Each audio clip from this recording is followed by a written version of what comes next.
Welcome to Aadya TV. ఇప్పుడు మనతో పాటు బీఆర్ఎస్ సీనియర్ నాయకురాలు తాండ్ర మేఘన ఉన్నారు. ఆమెను అడిగి తెలుసుకునే ప్రయత్నం చేద్దాం. మేడం నమస్తే. నమస్తే సార్.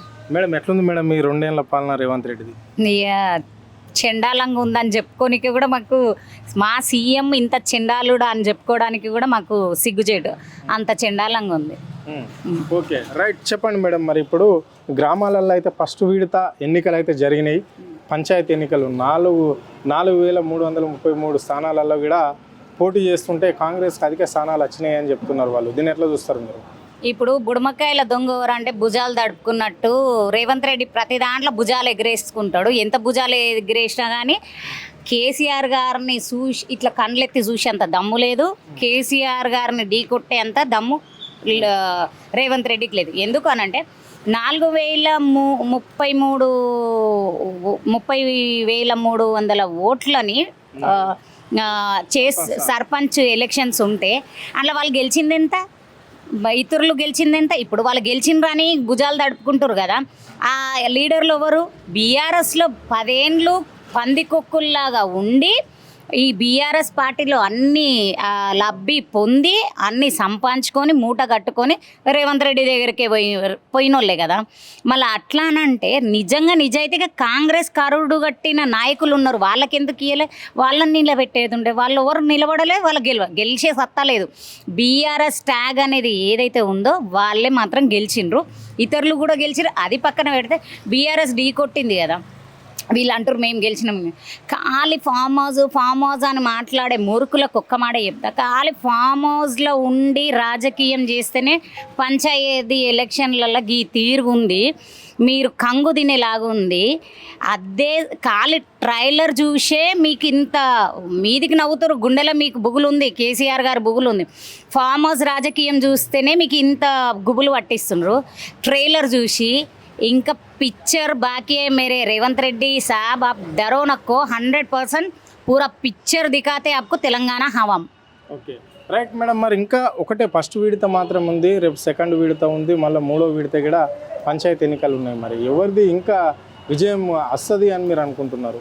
ఇప్పుడు లాస్ట్ 10 ఏళ్ళల్లో ఏ ఎలక్షన్లు వచ్చినా కానీ మిమ్మల్ని చూద్దామంటే ఏడ కనబడలేరు కాంగ్రెస్ వాళ్ళు. అధికారంలో ఉంటే అధికార పార్టీ గెలుచుకోవాల్సింది అట్లా.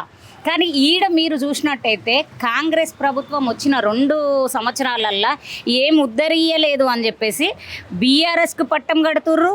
మళ్ళీ ఎవరైతే ఇండిపెండెంట్గా ఉన్నారో వాళ్ళకు కూడా పట్టం కడుతుర్రు. అంటే ప్రభుత్వం మీద వ్యతిరేకత ఉంది అని చెప్పుకోవడం ఇది కాదా? ఇప్పుడు ఈ సర్పంచ్ ఎలక్షన్స్ ఒక నిదర్శన కాదా?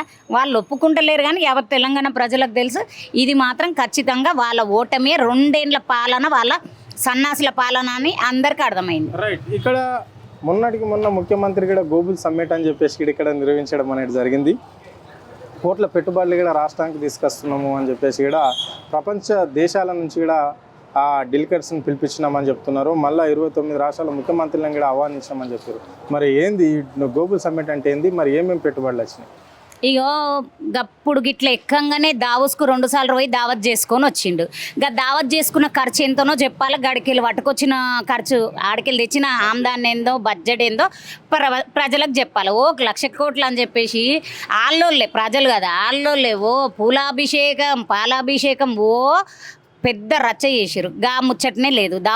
దావోస్కు 2 సార్లు పోయి దావత్ చేసుకొని వచ్చిన ముఖ్యమంత్రి గారు ఇప్పుడు పెట్టిరు గ్లోబల్ సమ్మిట్ అని పెట్టిరు. అది ఎందుకు పెట్టిరంటే ఒక వెంచర్ ఆయన ఒక మన ల్యాండ్ బిజినెస్ చేసేట ఆయన రియల్ ఎస్టేట్ చేసేట అటువంటి జస్ట్ అని అంటే నేను ఒక వెంచర్, ఇప్పుడు రాష్ట్రంలో అన్నీ అమ్ముకుంటుండు, భూములు అమ్ముకుంటున్నాడు. ఆ భూములను అమ్ముకోనికి ఈ గ్లోబల్ సమ్మిట్ అని పెట్టేసి ఇప్పుడు ఎవరైనా వెంచర్ వేస్తే ఎట్లా ఒకటి పెట్టి ఎట్లా పెద్ద హడావుడి చేస్తారు అట్లా దుబారా ఖర్చు చేసి కేవలం అది చేసే ప్రజలని మబ్బపెట్టి ఏదో గ్లోబల్ సమ్మిట్ అన్న. ఇంకోటి ఏంటంటే అది పెట్టింది కూడా ఎందుకు అనంటే మీరు కోమటిరెడ్డి స్పీచ్ విన్నారు. ఆయన ఒక స్ట్రిక్ట్గా ఉండి తాగే 10-10గా ఆయనకు దాగిపించి మాట్లాడని చెప్పేసి ఆయనతోడు మాట్లాడిపించిండు. ఆయన మాట్లాడింది ఎవరికి అర్థం కాలేదు. ఇంకోటి ఏంటంటే ఆడ మాట్లాడిన పెద్ద పెద్ద నాయకులే కానీ ఎవరే కానీ అలా సినిమా హీరోలు, ఆ సినిమా హీరోలు మళ్ళీ చిరంజీవి ఏ ఇండస్ట్రీ పెడుతుండు, ఎంత బడ్జెట్ ఇస్తుండు, ఎంత పెడుతుండో తెలియాలా, నాగార్జున గారు ఎంత పెడుతురో తెలియాలా ప్రజలకు, ఎందుకంటే వాళ్ళే ఎక్కువ కనబడ్డారు. ఇంకొకటి ఏంటంటే ఆడ ఆ సమ్మెట్ ఏందనంటే కేవలం మన కేసీఆర్ గారిని పొగడనీకే అంటారు కదా, మామూలు కొడుతుంటే అర్థమవుతలే, ఇంకా చెప్పు దెబ్బలు తినాలని చెప్పేసి ఆ స్టేజ్ మీద ఆయన ఆర్బీఐ మాజీ ప్రధాని ఆయన లాస్ట్ 10 years అనగానే ఫీజులు ఎగిరిపోయినాయి. ఎవరికి? రేవంత్ రెడ్డికి. కేవలం కేసీఆర్ గారిని పొగడడానికి ఆ సమ్మిట్ పెట్టుకున్నట్టు ఉంది. కానీ ప్రజలకు మంచి చేయాలని కదా, ప్రజలు ఏదో ఇప్పుడు ఉన్న 2 సంవత్సరాలే దళిద్రం పాలన, ఈ 3 సంవత్సరాలు ఎట్లా అయిపోతాయని చూస్తున్నాము. ఇంకా ఈయన కానంటే 34-40 సంవత్సరాల దాకా ఉంటారంటే ఎవరు ఉండనియరు, మెడలు పట్టి దొబ్బేస్తారు, తరిమి కొడతారు, అది ఖచ్చితం. రైట్. చివరిగా చెప్పండి మేడం, ఈ రోజు రాష్ట్ర ముఖ్యమంత్రి కూడా ఉప్పల్ గ్రౌండ్లో ఫుట్బాల్ ఆడబోతున్నాడు, మరి దీన్ని ఎట్లా చూస్తారు?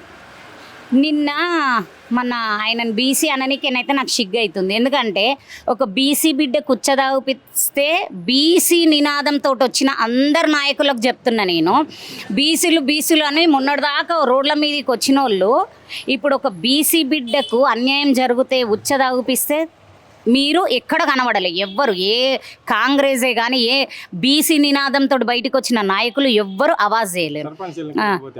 సర్పంచ్ ఆయన ఎన్నికే పోతే అదొకటి. ఇంకోటి ఒక బీసీ బిడ్డని చంపేస్తే సూర్యాపేటల దాని గురించి అవాజ్ చేస్తలేరు.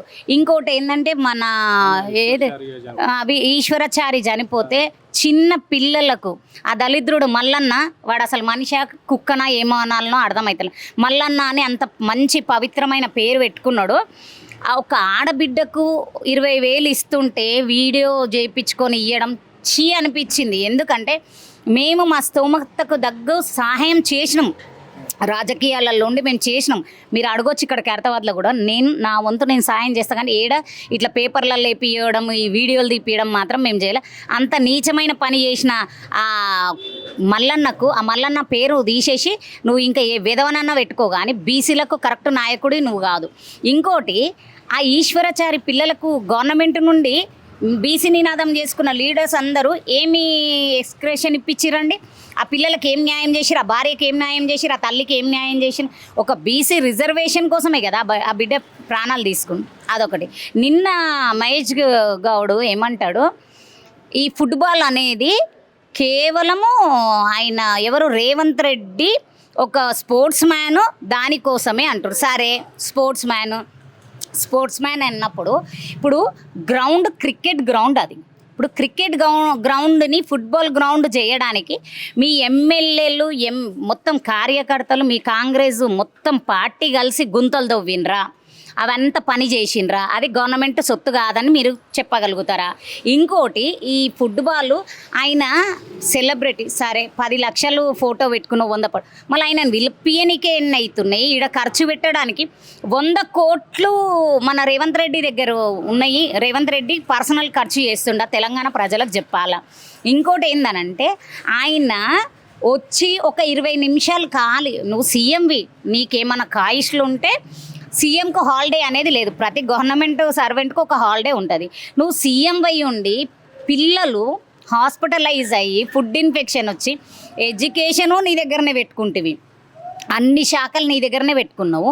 ఆ పిల్లలు అంత అమానుషంగా అదైపోతుంటే చూడడానికి చేతగాని ఒక సీఎం ఎవరు ఉన్నారంటే తెలంగాణలో మూడోసారి మా ప్రభుత్వం తెలంగాణలో మూడోసారి జరిగిన ఎలక్షన్లల్లో అయిన దరిద్రానికి అయిన సీఎం గారు మీరు ఎక్కడ అన్యాయం జరిగితే బీసీ బిడ్డలకు అన్యాయం జరిగితే పలకరియడానికి చేతగాని సీఎం గారు, మీరు పిల్లలకు ఫుడ్ ఇన్ఫెక్షన్ వస్తే చూడడానికి చేతగాని సీఎం గారు, ఈ ఫుట్బాల్ ఆడనీకే మీకు టైం ఎట్లొచ్చింది? ఎవరు ఇచ్చిండ్రు? ఎవడయ్యా సొమ్ము అని మీరు ఖర్చు పెడుతున్నారు? మీరు ఫుట్బాల్ 20 నిమిషాలు ఆడనీకే మీ సంతోషం, కానీ ఇతరుల తెలంగాణ కొదిగేది ఏం లేదు. ఇప్పుడు మీ ఒక పీసీసీ అధ్యక్షుడే ఆయన పిచ్చి అయినా మంచి అయినా నాకు అర్థం కాదు. మొన్నటిదాకానేమో ఒక మాట మాట్లాడు, నిన్న ఏం మాట్లాడిరు? నిన్న ఉండేసి అది గవర్నమెంట్కి ఎట్లా అంటే ఒక సీఎం కోరికలు తీర్చుకోవడానికి నువ్వు గద్దెక్కినవా? నువ్వు దేనికి గద్దెక్కినావు? ప్రజల కోసం కాదా ఇది? నువ్వు కేవలం నీకు ఫుట్బాల్ ఆడాలి, నీకు భూములు గుంజుకోవాలి, మీ అన్నలకు ఎఫ్టీఎల్ ల్యాండ్కు ఎన్ఓసీలు ఇప్పియాలి, మీ తమ్మునికి క్యాన్వే పెట్టాలి, కనీసం ఇదే నినాదంతో మీరు గద్దెక్కిండ్రా? మీరు ప్రజలకు మంచి చేద్దామని ఇప్పుడు గ్రౌండ్ అంతా అయిపోయినాక మళ్ళా క్రికెట్ గ్రౌండ్ చేయడానికి అందరికీ తెలుసు, చిన్న పిల్లలకు కూడా తెలుసు, మళ్ళీ చేపియాలి. అది ఎవడి పైసలు, ఎవడయ్యే సొత్తు? తెలంగాణలో మా నెత్తిల మీద, ప్రజల నెత్తి మీద మోపనీకేనా ఇవన్నీ? ఆ లెక్కలు మాత్రం ఖచ్చితంగా తెలంగాణ ప్రజలు అడుగుతారు. తెలంగాణ ప్రజలకు మీరు చెప్పాలా, ఖచ్చితంగా చెప్పాలా అది. ఇది సీఎంకు ప్రజాపాలన అని చెప్పుకుంటున్న ఈ సీఎం ప్రజలను పాలించడము పక్కకు పెట్టేసి ఆయన ప్రపంచ విజేతలతోటి ఆటలాడే కార్యక్రమంలో ఉన్నాడు అని చెప్పేసి ఇక్కడ ఆమె చెప్పడం అనేది జరిగింది. ఇది పన్నునంతా, ప్రజలకు సంబంధించిన ప్రజా బడ్జెట్నంతా దుర్వినియోగం చేయడంలో ముఖ్యమంత్రి ధీటు అని చెప్పేసి ఇక్కడ ఆమె చెప్తున్నది. ఇది పరిస్థితి. అంటే ఈ రాష్ట్రంలో ముఖ్యమంత్రి అనేట ఆయన ప్రజల సంక్షేమం కోరుకోవాలి, కానీ ఆయన ఆటపాటలకే ఈ రాష్ట్రానికి ముఖ్యమంత్రి అయినట్లు ఉంది అని చెప్పేసి ఇక్కడ ఆమె ఆరోపణలు చేయడం అనేది అయితే జరిగింది. కెమెరా పర్సన్ ప్రవీణ్తో అరుణ్, ఆద్య టీవీ, హైదరాబాద్.